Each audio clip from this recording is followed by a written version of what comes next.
Korean একদল বিজ্ঞানী মিলে একটা মানুষের শরীরে এমন একটা ইনজেকশন পুশ করে দেয় যে ইনজেকশনের মাধ্যমে মানুষটি একটা উল্ফে পরিণত হয়ে যায়। আর তারপর সেই নেকড়েটি একে একে সব মানুষকে মেরে ফেলতে শুরু করে। শেষ পর্যন্ত কি কোনো মানুষ সেই উল্ফটির হাত থেকে বেঁচে ফিরতে পারবে, নাকি সবাইকে সে শেষ করে ফেলবে? 2022 সালে কোরিয়ান পুলিশ 47 জন ক্রিমিনালকে আটক করেছিল, যাদেরকে কিনা এক জায়গা থেকে আরেক জায়গায় নিয়ে যাওয়ার জন্য একটা শিপে তোলা হচ্ছিল। কিন্তু 2016 সালে তাদের একটা খারাপ অভিজ্ঞতা আছে। তারা ঠিক এমনই কিছু কয়েদিকে জাহাজে করে নিয়ে যাচ্ছিল আরেক জায়গাতে, কিন্তু পথিমধ্যে সেই কয়েদিগুলো পুলিশদের উপর হামলা করে সেখান থেকে পালিয়ে যায়। কিন্তু এই জন্য এবার পুলিশগুলো অনেক সচেতন, তারা কোনোভাবেই এই কয়েদিগুলোকে পালাতে দিবে না। ক্রিমিনালদের মধ্যে সবচেয়ে ভয়ঙ্কর ছিল জাংডো নামের একজন, যে কিনা এ পর্যন্ত 47 জন মেয়েকে নির্যাতন করেছে এবং অনেকগুলো মানুষকে হত্যা করেছে। পুলিশ অফিসার পার্ক একে একে সব ক্রিমিনালদেরকে কার্গো জাহাজে তুলে ফেলে। পুলিশ অফিসার পার্ক তার পুরো টিমকে খুব ভালোভাবে সচেতন থাকতে বলে, কারণ যে কোনো সময় বড় কোনো দুর্ঘটনা ঘটে যেতে পারে। আর এই কার্গো শিপে 2 জন ডক্টরকেও রাখা হয়েছিল। এই ডক্টরদের একজন লুকিয়ে কিছু ইনজেকশন নিয়ে এসেছিল। এরপর সে লুকিয়ে কার্গো শিপের বেসমেন্টে চলে আসে, যেখানে কিনা একটা মৃত মানুষকে রাখা ছিল।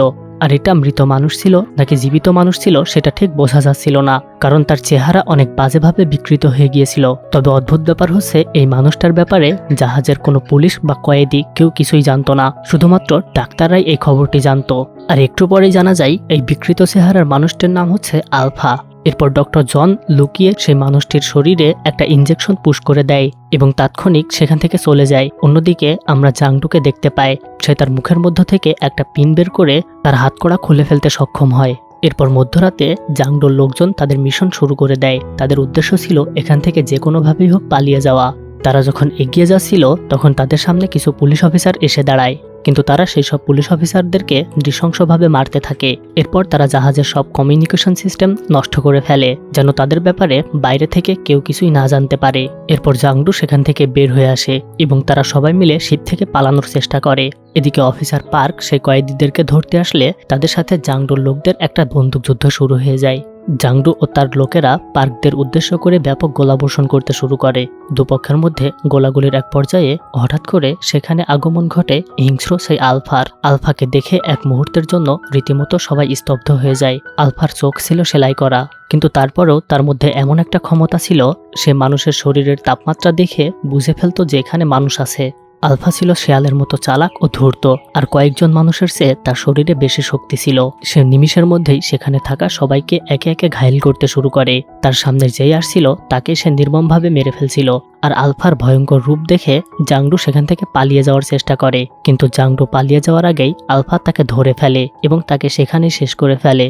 আর এটা দেখে পার্ক, নিয়ন ও লি সেখান থেকে পালিয়ে যাওয়ার চেষ্টা করে, কিন্তু আলফা এতটাই ফাস্ট ছিল যে জাংডুকে শেষ করার পর মুহূর্তের মধ্যেই সে পার্ক, নিয়ন ও লিওর সামনে চলে আসে। এরপর সে তাদের উপর আক্রমণ করে, কিন্তু তারা হঠাৎ করে ইঞ্জিন রুম থেকে সেখান থেকে পালিয়ে যায়।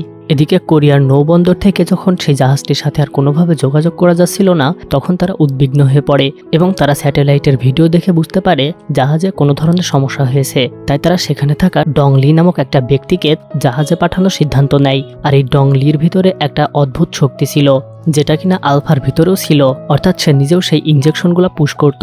এরপর দেখা যায় ডং লি কয়েকজন সুপার সৈনিককে সাথে নিয়ে হেলিকপ্টারের মাধ্যমে সেখান থেকে রওনা দিয়েছে।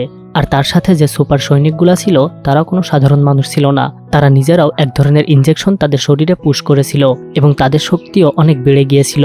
আর এদিকে শিপে দেখা যায় নিয়ন এবং লি একটা কক্ষে গিয়ে আশ্রয় নেয়, কিন্তু আলফার হাত থেকে তারা বাঁচতে পারে না। আলফা রুমের মধ্যে এসে পার্ককে মেরে ফেলে, আর একটু পরেই ডং লি ও তার লোকেরা সেখানে চলে আসে।